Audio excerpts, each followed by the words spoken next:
Okay, stop everything you're doing because David Beckham just went from football royalty to actual royalty, and honestly, the universe makes sense again.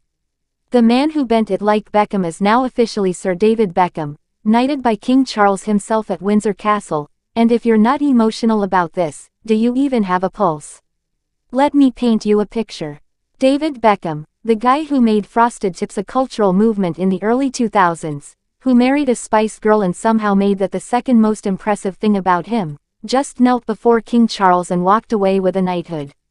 This isn't some random Tuesday for Beckham, this is the culmination of decades of being genuinely brilliant at basically everything he touches.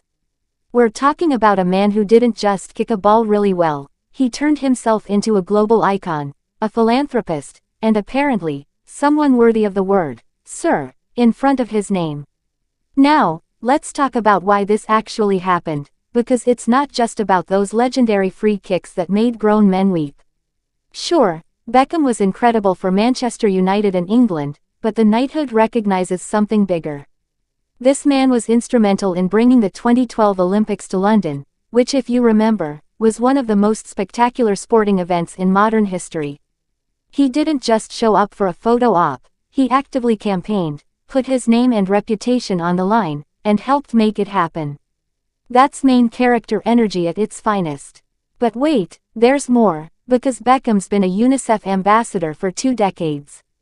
20 years of using his massive platform to advocate for children's rights and welfare around the world. While some celebrities are out here getting cancelled for questionable tweets, Beckham's been quietly changing lives and making the world measurably better. And since 2024, he's been working directly with King Charles and the King's Foundation, which is basically the royal seal of approval before he even got the actual royal seal of approval. Here's what gets me though. Beckham is 50 years old, and he's somehow more relevant now than people half his age trying desperately to go viral.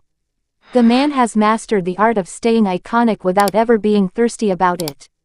He's not begging for attention on social media, he's not involved in messy drama, he's just out here being excellent and letting his work speak for itself.